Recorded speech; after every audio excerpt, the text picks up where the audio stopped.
Paz do Senhor, bom dia, boa tarde, boa noite, no seu horário que você pode estar vindo me assistir. Eu sou Marco Antônio e vim para dar continuidade do desafio que a Daniele fez, do Eu Te Desafio, onde estava me desafiando a falar sobre Paulo.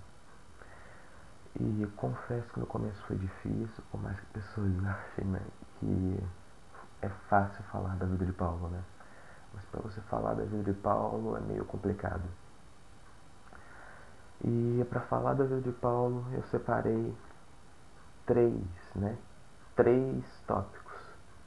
Quem era Paulo antes do cristianismo, o que ele fazia e como ele foi convertido. Paulo, ele nos é apresentado lá no livro de Atos 8:1 ao 3, que dizia assim, né? Naquele mesmo dia, a igreja de Jerusalém começou a sofrer uma grande perseguição, e todos os cristãos, menos os apóstolos, foram espalhados pelas regiões da Judéia e da Samaria. Alguns homens religiosos sepultaram Estevão e choraram muito por causa de sua morte. Porém, Saulo se esforçava para acabar com a igreja. Ele ia de casa em casa, arrastava homens e mulheres e os jogava na cadeia. Paulo, né, antes de ser convertido, ele era chamado de Saulo, Saulo de Tarso. E Tarso, se eu não me engano, era uma cidade romana. E os romanos tinham o costume, né, de adorar vários deuses. E Tarso, e lá em Tarso, ele foi criado desde pequeno a, né, a lutar, porque pessoas de Roma eram influenciadas desde novas a lutar. E Paulo, né, como lemos aqui do 1 ao 3, ele perseguia os cristãos. Ele, né, já descobrimos, né, o que ele fazia e quem ele era. Só que quem ele era ainda estava meio sendo mostrado para nós, né? Paulo, ele era um perseguidor em dois motivos. Ele queria prender e também queria, alguns ele matava. Ele era conhecido como exterminador de cristãos. Nenhum cristão queria chegar perto de Saulo. Toda vez que ele chegava em um ambiente onde tinha cristãos, os cristãos corriam, não gostavam de ficar perto dali. Até que hoje em dia isso acontece. Tem muito Saulo por aí querendo nos arrastar para fora de casa e nos prender. Prender cadeias espirituais, praticamente físicas também. Fazem de tudo para nos jogar para baixo, nos dar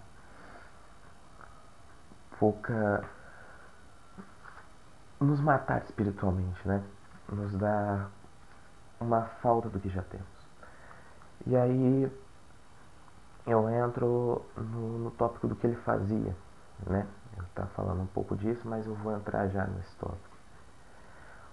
Ele fazia com que ele pegava homens e mulheres, ele arrastava essas pessoas para fora de casa à força. Ele entrava dentro da casa, pegava elas à força e jogava elas, né, em carroças, com elas presas ali para jogá-las no cárcere.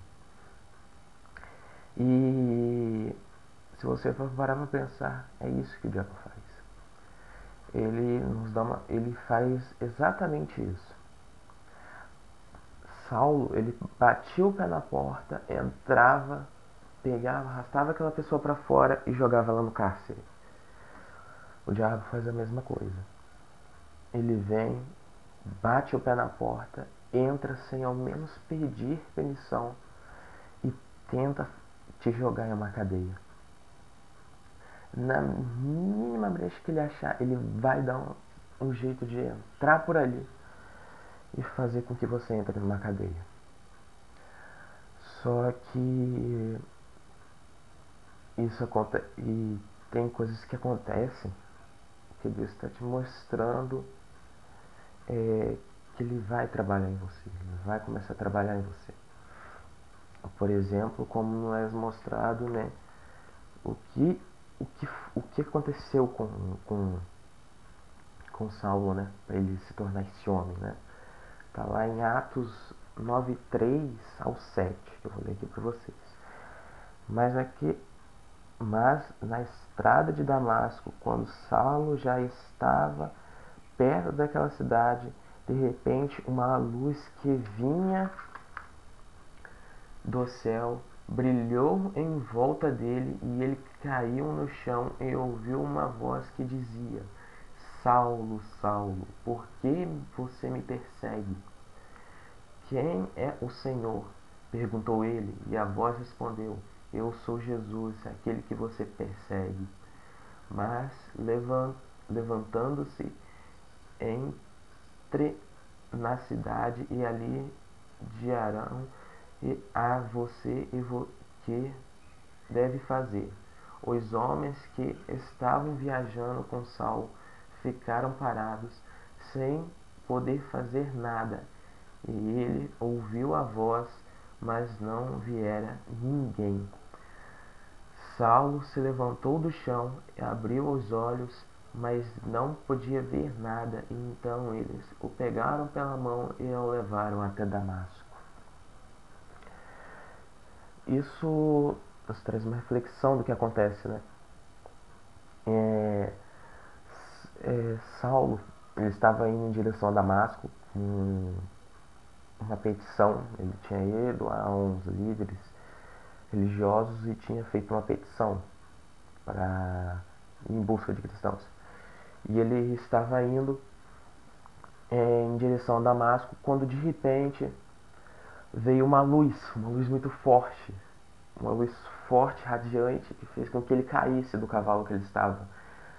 E quando ele caiu do cavalo, ele caiu vendo aquela luz forte e escutando uma voz que veio do céu. E aquela voz era de Jesus, que no momento tinha sido arrebatado e estava lá para ser mostrado aos outros irmãos. E a voz dizia, perguntando, né? Ela dizia perguntando: Saulo, Saulo, por que você me persegue? Saulo, ele foi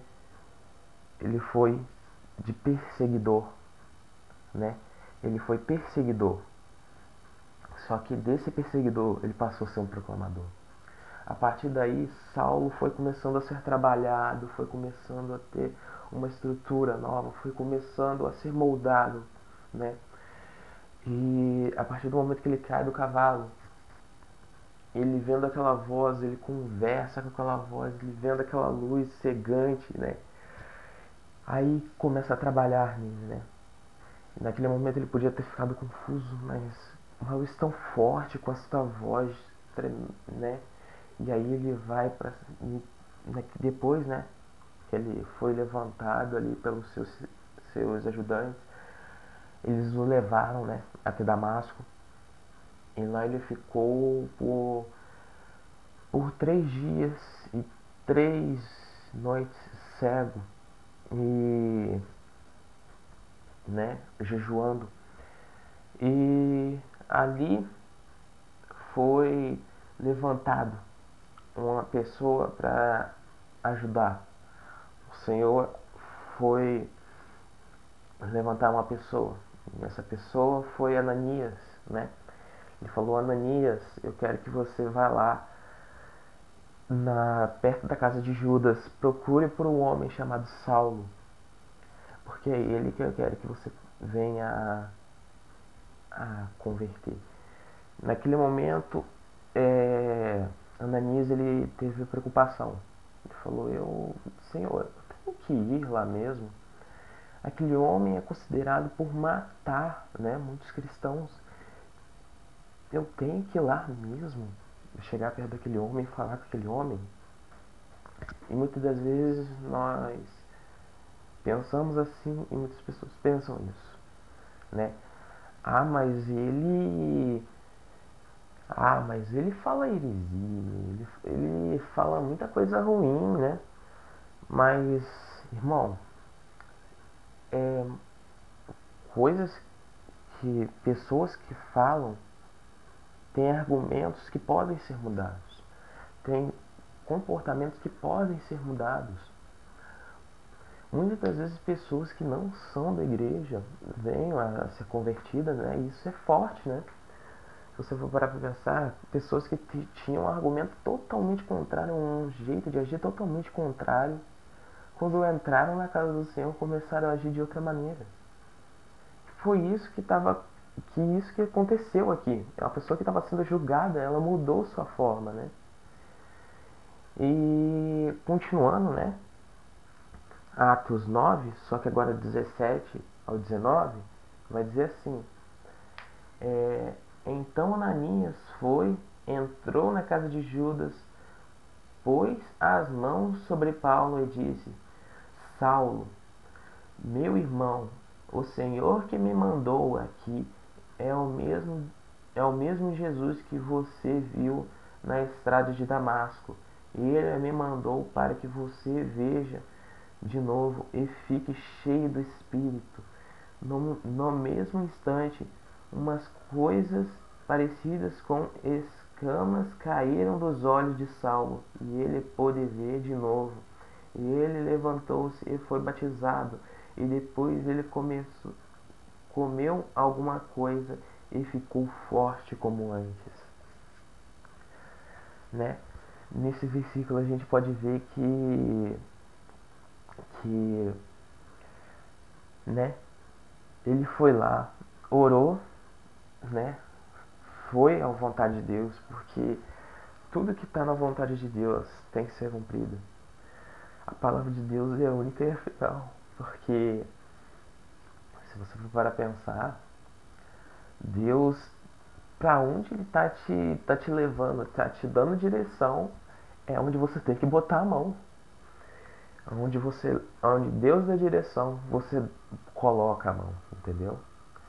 E Ananias fez, né, o que Deus pediu. Foi lá, colocou a mão sobre Paulo, né? Orou, falando, né? Paulo, você encontrou uma pessoa chamada, você teve um momento com Jesus, né? Aquela voz forte, com aquela luz grande, era Jesus, ele estava falando com você. E aí naquele momento Jesus, né? E ele, depois que ele orou, Saulo começou a cair umas escamas dos olhos, né? Que eram consideradas escamas espirituais e físicas, né? Podemos dizer. E aquilo fez com que do nada descesse uma unção, mas do nada não, foi o Espírito Santo que tocou na vida de Saulo, né? E foi tocando e foi transformando, e aquele homem foi começando a ser batizado, e com aquilo eu creio, né?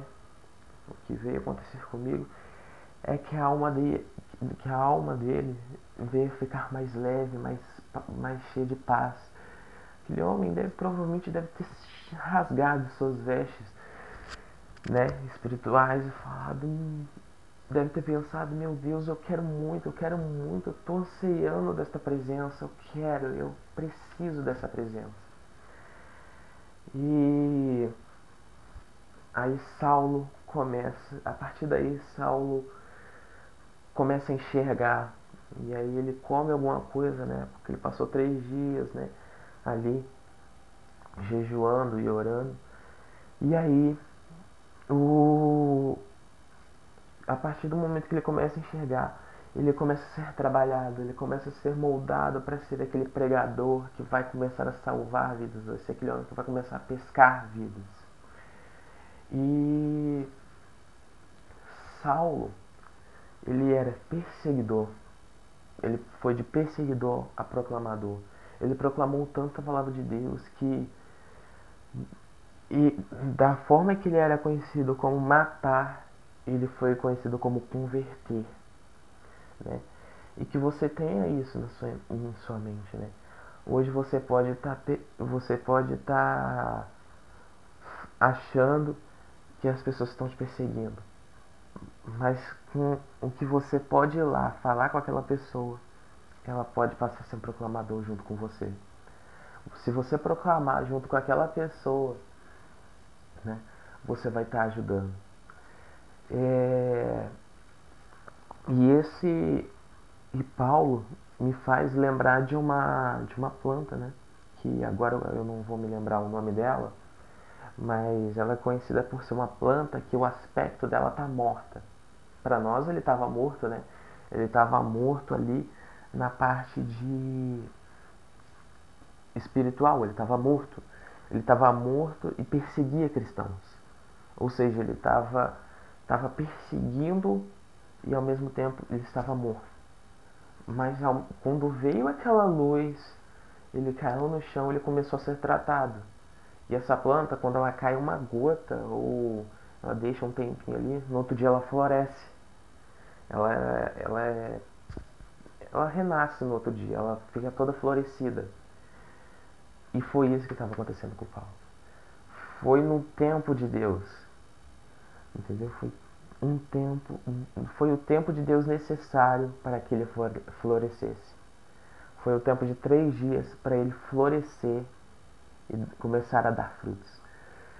E essa palavra que eu quero deixar, não sei, pode ter ficado confuso, e é essa palavra que eu queria deixar para você. Essa palavra que eu queria deixar no seu coração, que ela penetre no seu coração como uma semente, entendeu? E que ela germine. Por mais que tenha ficado confusa, eu espero que você tenha entendido. E para continuar o desafio, né? Eu desafio Samuel a estar falando sobre a história de Mateus. Está falando sobre Mateus. Quem era Mateus? Sobre a história de Mateus. Quem foi Mateus e o que ele fazia. É isso. A paz do Senhor. Tchau.